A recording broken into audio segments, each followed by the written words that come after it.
BA second semester ancillary के विद्यार्थियों, second semester में एकात्म मानव दर्शन आपके कोर्स में है।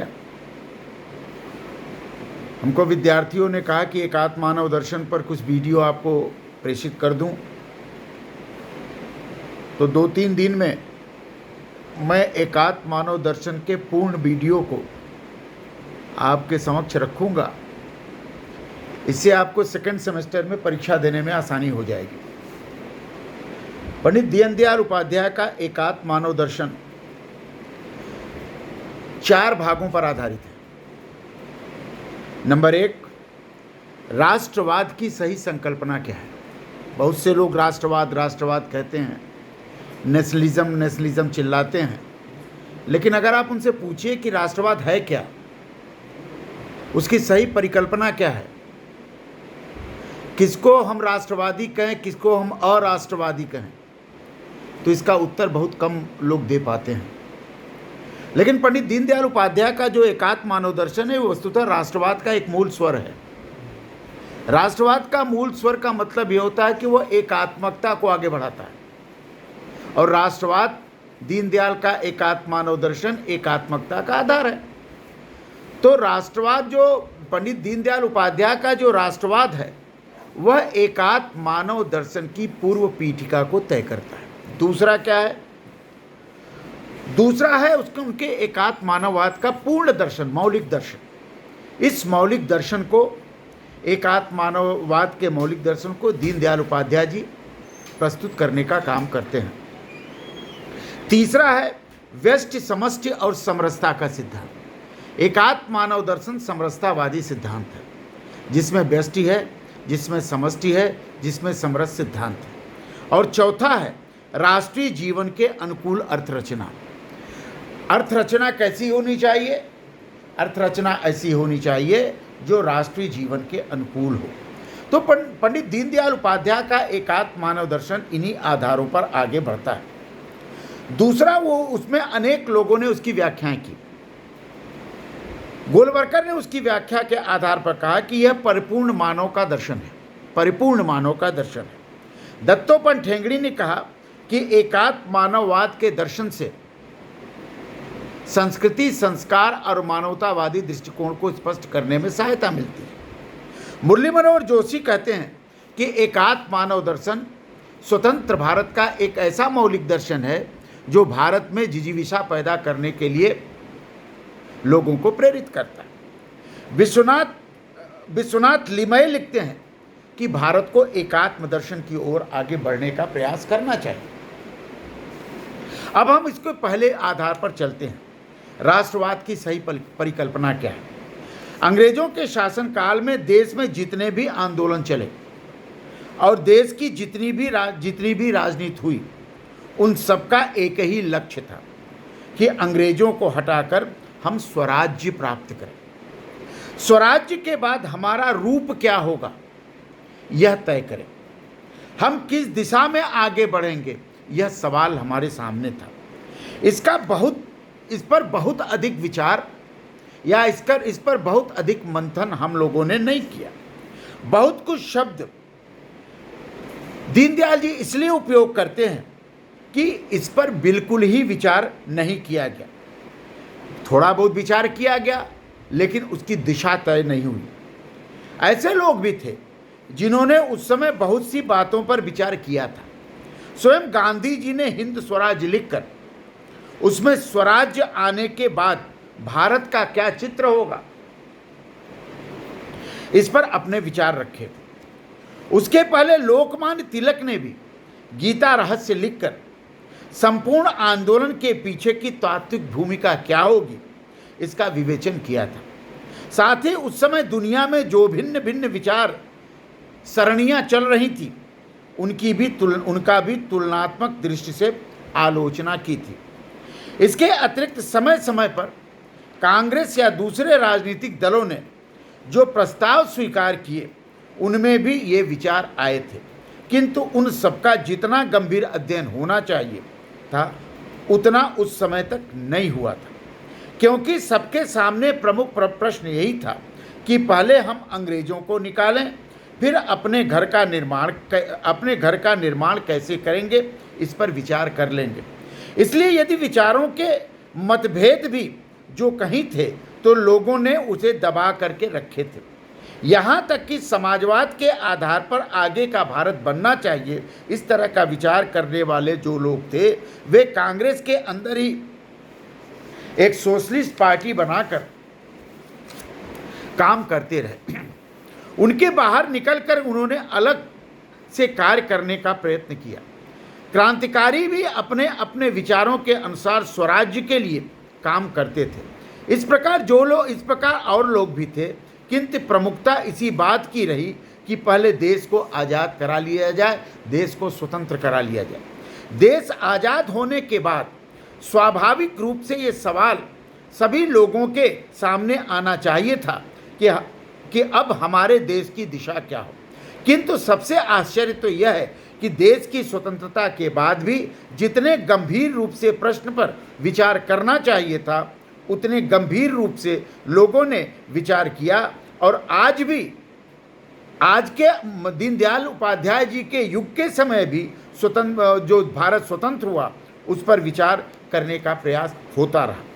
भारत किधर जाने वाला है, इस पर विचार पंडित दीनदयाल उपाध्याय ने किया। समय समय पर कांग्रेस या दूसरे दलों के लोगों ने कल्याणकारी राज्य, समाजवाद, उदारमतवाद आदि का ध्येय अवश्य घोषित किया है। विविध नारे लगाए गए हैं, परंतु ये जितने नारे लगाने वाले लोग हैं उनके सामने उन विचारधाराओं के नारे से अधिक कोई महत्व नहीं था। वे विचारधाराओं को मात्र नारे तक समेटना चाहते थे। एक दीनदयाल जी कहते हैं कि दीनदयाल जी अपने अनुभव को यह साझा करते हुए कहते हैं कि भारत में जितनी भी विचारधाराएं पल्लवित पुष्पित हुई, सब विचारधाराएं नारे के रूप में आए, उनका व्यवहारवादी रूप सामने नहीं आया। एक बार एक सज्जन से बातचीत हो रही, दीनदयाल जी कहते हैं कि एक बार एक सज्जन से बातचीत हो रही थी। वे कह रहे थे कि कांग्रेस के विरुद्ध मिलजुल कर अपने को एक मोर्चा बनाना चाहिए। गठबंधन की राजनीति, दीनदयाल जी के समय में भी गठबंधन की राजनीति पर बहस हो रही थी ताकि अच्छी तरह से कांग्रेस के खिलाफ लड़ सकें। राजनीतिक दिशा से समय समय पर इस प्रकार की नीतियां लेकर के, गठबंधन की नीतियां लेकर के राजनीतिक दल चलते रहे हैं और इसलिए उनके इस प्रस्ताव में कोई अनुचित बात नहीं थी। परंतु बात करते करते मैंने दीनदयाल जी ने कहा कि बात करते करते उन्होंने उनसे पूछा कि हम लोग मोर्चा तो शायद बना लेंगे, परंतु थोड़ा बहुत कार्यक्रम पर विचार भी कर लिया जाए। मोर्चा किस आधार पर बने? गठबंधन का आधार क्या होगा? गठबंधन का आधार अगर मोर्चा होगा तो उसका सैद्धांतिक परिणति क्या होगा? इस आधार पर दीनदयाल जी कहते हैं कि कार्यक्रम पर विचार होना जरूरी है। कौन सा आर्थिक कार्यक्रम हो, कौन से राजनीतिक कार्यक्रम हो, इन प्रश्नों पर भी विचार किए बिना गठबंधन की राजनीति महत्वपूर्ण नहीं है। इस पर जिस आदमी से दीनदयाल जी पूछ रहे थे उसने कहा कि कोई चिंता करने की आवश्यकता नहीं है, आपको जो पसंद हो स्वीकार कर लीजिएगा। हम तो साम्यवादी कार्यक्रम से लेकर बिल्कुल पूंजीवादी कार्यक्रम तक जो आप चाहें उसका समर्थन कर देंगे। उनको किसी भी कार्यक्रम में कोई आपत्ति नहीं थी। उद्देश्य केवल इतना था कि किसी न किसी तरह से कांग्रेस को हरा देना चाहिए। आज भी बहुत बार यह कहा जाता है कि कम्युनिस्टों तथा बाकी सब लोग मिल करके कांग्रेस को हरा सकते हैं। सांप नेवला, दीनदयाल जी उदाहरण देते हैं। सांप नेवला एक साथ एक मंतव्य प्रस्तुत करते हैं। उस समय केरल में चुनाव हुए थे, उस संदर्भ को लेकर के दीनदयाल जी कहते हैं केरल में चुनाव हुए हैं, उसमें कम्युनिस्ट, मुस्लिम लीग, स्वतंत्र पार्टी, संयुक्त सोशलिस्ट पार्टी, विद्रोही कांग्रेस जो केरल कांग्रेस के नाम से आई, क्रांतिकारी सोशलिस्ट पार्टी आदि जितनी भी पार्टियां हैं उनमें आपस में भिन्न भिन्न प्रकार के गठबंधन हुए। इन गठबंधनों के कारण यह पता नहीं लग सकता था कि उनको कोई राजनीतिक सिद्धांत, विचार अथवा आदर्श भी है। मतलब गठबंधन के नाम पर अपने आदर्शों को, अपने विचारों को तिलांजलि दे देना ही गठबंधन का मूल स्वर था, या उनके पास विचारधारा है भी कि नहीं यह भी उस गठबंधन में पता नहीं चल सकता था। विचारों की दृष्टि से यह स्थिति उस समय गठबंधन के रूप में थी। कांग्रेस में भी यह बात दिखाई दे रही है। दीनदयाल जी कहते हैं, यद्यपि कांग्रेस में प्रजातंत्री समाजवाद का सिद्धांत स्वीकार किया गया है, तथापि कांग्रेस के लोग जो बोलते हैं उसमें यही दिखाई देता है कि वहाँ पर एक निश्चित सिद्धांत, निश्चित कार्यक्रम नहीं है। घोर कम्युनिस्ट विचारधारा वाले भी कांग्रेस के अंदर विद्यमान हैं और उस कम्युनिज्म का डटकर विरोध करते हुए पूंजीवादी विचारधारा वाले भी कांग्रेस के अंदर मौजूद हैं। अहि नकुल योग, दीनदयाल जी उदाहरण बहुत अच्छा देते हैं। कहते हैं अहि नकुल योग के अनुसार नकुल और सांप के सह अस्तित्व का कोई यदि जादू का पिटारा हो सकता है तो वह कांग्रेस है। दीनदयाल जी कांग्रेस को अहि नकुल योग का राजनीतिक दल मानते हैं। दीनदयाल जी कहते हैं कि हमें आत्मविमुख नहीं होना पड़ेगा। इस स्थिति में हम आगे बढ़ सकेंगे कि नहीं, इसका हमें विचार करना चाहिए। देश में आज भी अनेक समस्याओं के कारण मीमांसा करें तो पता चलेगा कि अपने गंतव्य और उनकी दिशा का अज्ञान बहुतांश में आज की अव्यवस्था के लिए जिम्मेदार है। यह तो मैं मानता हूं कि हिंदुस्तान के सभी 45 करोड़ लोग सब प्रश्नों पर अथवा किसी एक प्रश्न पर भी पूर्णतः एक विचार और एक मत नहीं हो सकते। किसी भी देश में संभव नहीं है। फिर भी राष्ट्र की एक सामान्य इच्छा नाम की कोई चीज होती है, उसको आधार बनाकर काम किया जाए तो सर्वमान्य व्यक्ति को लगता है कि मेरे मन के मुताबिक काम हो रहा है। उसमें से विचारों की अधिकतम एकता भी पैदा होती है। अक्टूबर-नवंबर 1962 में कम्युनिस्ट चीन के आक्रमण के समय जनता की अवस्था इस तथ्य का अच्छा उदाहरण है। उस समय देश में एक उत्साह की लहर पैदा हो गई थी। कर्म और त्याग दोनों की शक्ति जागृत हो गई थी। जनता और सरकार के बीच, भिन्न भिन्न दलों के बीच तथा नेता और जनता के बीच कोई खाई नहीं दिखाई पड़ती थी। यह सब कैसे हुआ? परकीय सत्ता द्वारा लाई गई आपत्ति ने हमें आत्मा विमुख किया। सरकार ने वह नीति अपनाई जो सरकार के मन के अनुसार तथा पुरुषार्थ का आवाहन करने वाली थी। फलतः हम एक होकर के खड़े हो गए। समस्याओं का कारण स्व के प्रति दुर्लक्ष्य। दीनदयाल जी कहते हैं कि आवश्यकता है कि अपने स्व पर विचार किया जाए, बिना उसके स्वराज्य का कोई अर्थ नहीं।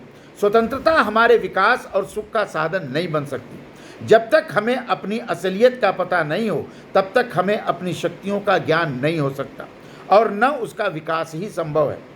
परतंत्रता में समाज का स्व दब जाता है।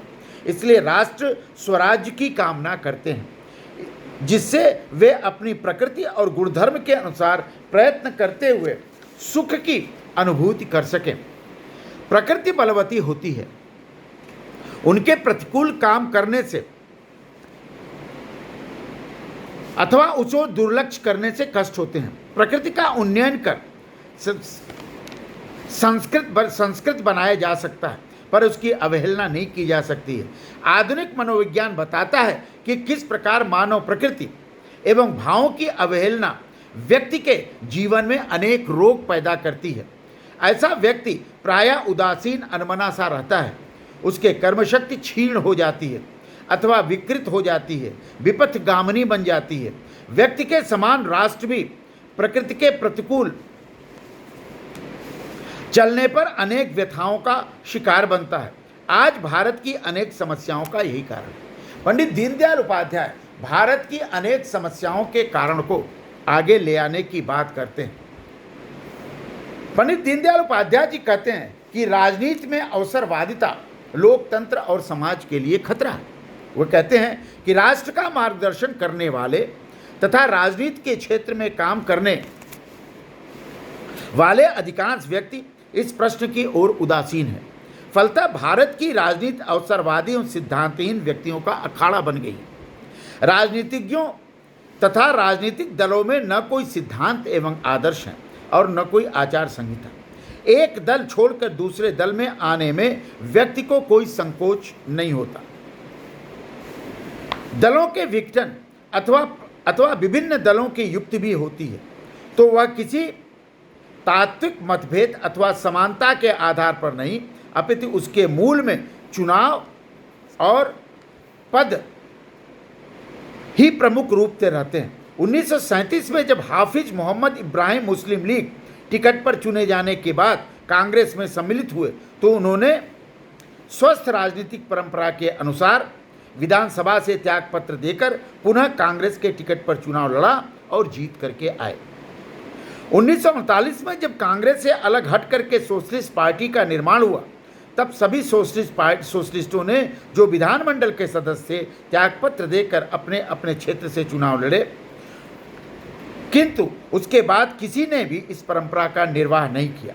अब राजनीतिक क्षेत्र में पूर्णतः स्वेच्छाचार है, स्वैराचार है। इसी का परिणाम है कि आज भी सभी के विषय में जनता के मन में समान रूप से अनास्था है। ऐसा एक भी व्यक्ति नहीं जिसकी आचारहीनता के विषय में कुछ कहा जाए तो जनता विश्वास न करे। इस स्थिति को बदलना होगा, बिना इसके समाज में व्यवस्था और एकता स्थापित नहीं की जा सकती। यह राष्ट्रवाद का जो मूल स्वर है उसको दीनदयाल उपाध्याय जी आगे बढ़ाते हैं। नेक्स्ट जो उसका स्वर है उसको मैं कल आपके सामने नेक्स्ट वीडियो में रखूँगा।